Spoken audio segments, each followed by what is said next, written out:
আসসালামু আলাইকুম। আজকে আমাদের পাঠ্য বিষয় অর্ধ স্বরধ্বনি। তো অর্ধ স্বরধ্বনি কাকে বলে?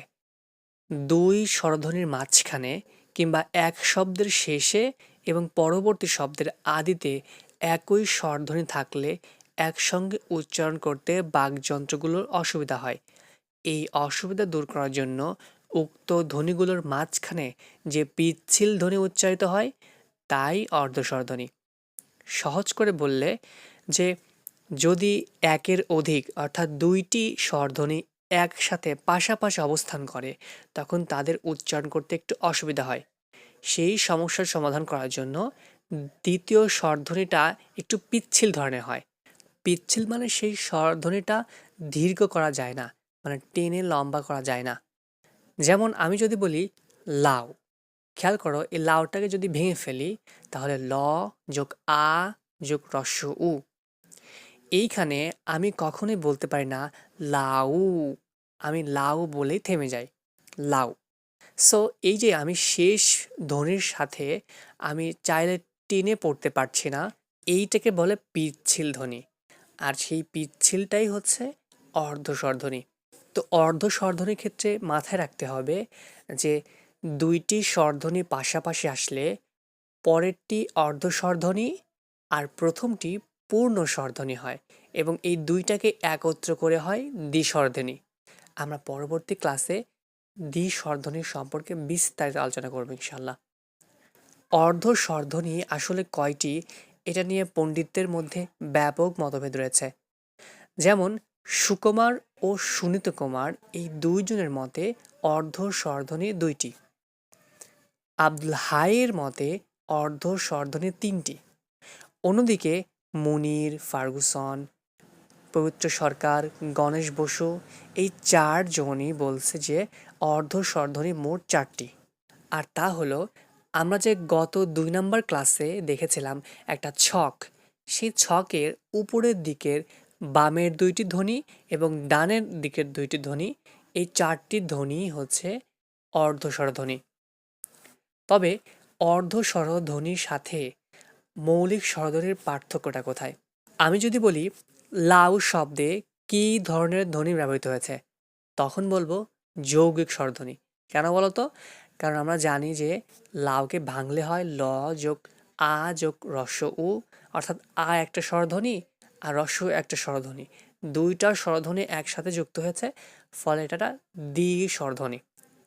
কিন্তু আমি যদি বলি লাউ শব্দের রস্য উ এইটা কি ধরনের স্বরধ্বনি, তখন বলতে হবে এটা একটা অর্ধ স্বরধ্বনি। কেন? আমরা লাউ বলার পর থেমে যাই, আর আমরা তো জানি যে অর্ধ স্বরধ্বনি স্বরধ্বনির চেয়ে অর্ধেক উচ্চারণ হয়। মানে স্বরধ্বনিকে আমরা চাইলে একটু লম্বা করে বলতে পারি, কিন্তু অর্ধ স্বরধ্বনিকে আমরা চাইলে লম্বা করে বলতে পারি না। সেখানে আমরা স্তব্ধ হতে বাধ্য হই। যেমন খাই, খাইকে ভেঙে ফেলো, খ যোগ আ যোগ রস্য ই। এখানে আমরা কখন কি বলতে পারবো যে খাই, বলতে পারি না, আমরা খাই বলে থেমে যাই। আমি ভাত খাই, থেমে গেছি। সো এই জায়গায় আমরা রস্য ইটাকে অর্ধস্বর বলতে পারি। আর তার বামে যে স্বরে আ আছে, এইটা আমাদের পূর্ণ স্বরধ্বনি। তো এই পূর্ণ স্বরধ্বনি আর এই অর্ধ স্বরধ্বনি এই দুইটা মিলে দ্বিস্বরধ্বনি। দ্বিস্বরধ্বনি সম্পর্কে আমরা তো পরের ক্লাসে জানবো ইনশাল্লাহ। এবার যদি প্রশ্ন আসে যে রস্য উ এটা কোন ধরনের স্বরধ্বনি, তখন কিন্তু মৌলিক স্বরধ্বনি হবে। কেন বলতো? কারণ এইখানে ওর পাশে কোনো অন্য কোনো স্বরধ্বনি নেই।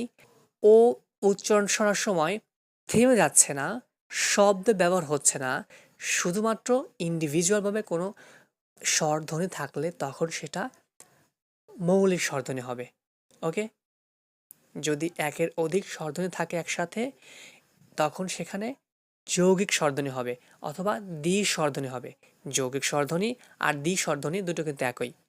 আর যদি এই দ্বি-স্বরধ্বনির মধ্যে দ্বিতীয়টা জানতে চাই তখন সেটা হবে অর্ধস্বরধ্বনি। ওকে?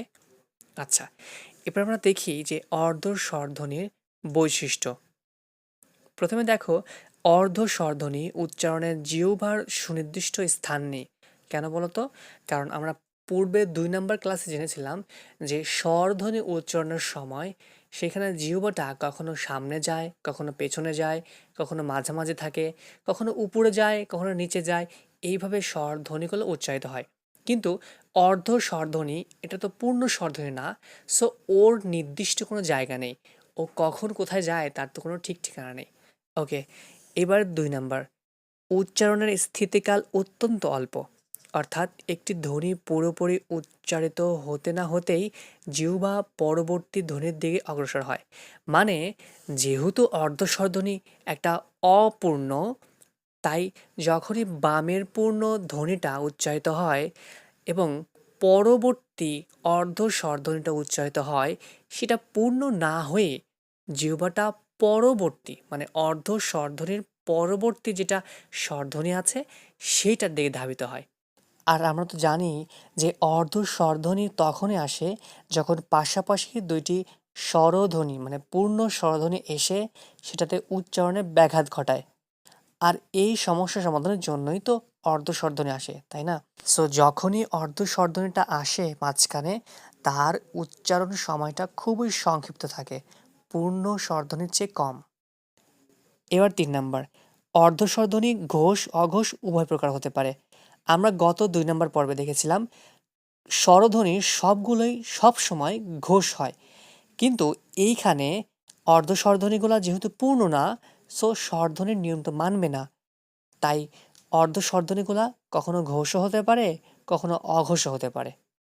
এবার ৪ নাম্বার অর্থাৎ শেষ বৈশিষ্ট্য, অর্ধস্বরধ্বনির তুলনায় তার পূর্বের কিংবা পরের অনেক বেশি দ্বৈতনা লাভ করে, মানে স্পষ্ট শোনা যায়। অর্থাৎ বোঝাইছে যে আমরা তো জানি যে একের অধিক অর্থাৎ দুইটি স্বরধ্বনি যখন পাশাপাশি আসে তখনই অর্ধস্বরধ্বনির আবির্ভাব ঘটে। তো এই ক্ষেত্রে ও যেহেতু অর্ধস্বরধ্বনি, তাই ওর কাছে উচ্চারণ সময়টা খুব কম। কিন্তু বামে এবং ডানে অর্থাৎ পূর্বে এবং পরে যেহেতু পূর্ণ স্বরধ্বনি থাকে, সো ওদের ক্ষেত্রে উচ্চারণের সময়টা বেশি হয় এবং এদেরকে শুনতেও স্পষ্ট শোনা যায়। তাহলে একবারে শর্টকাটে বলতে পারি, এদের জিহ্বার সুনির্দিষ্ট স্থান নেই, এদের স্থিতিকাল অল্প, এরা ঘোষ অঘোষ উভয় প্রকার হতে পারে। এদের তুলনায় পূর্ণ স্বরধ্বনিগুলো বেশি স্পষ্ট। এখান থেকে একটা গুরুত্বপূর্ণ প্রশ্ন আসে, অর্ধ স্বরধ্বনির সংজ্ঞা দাও, এর বৈশিষ্ট্য উদাহরণ সহ আলোচনা করো। তো আশা করি এই প্রশ্নের উত্তরটা এতক্ষণ আলোচনার মাধ্যমে দেওয়া যেতে পারে। তো আজকে এ পর্যন্তই, দেখা হবে পরবর্তী ভিডিওতে পরবর্তী টপিক নিয়ে। ভালো থাকবে, সুস্থ থাকবে, আল্লাহ হাফেজ।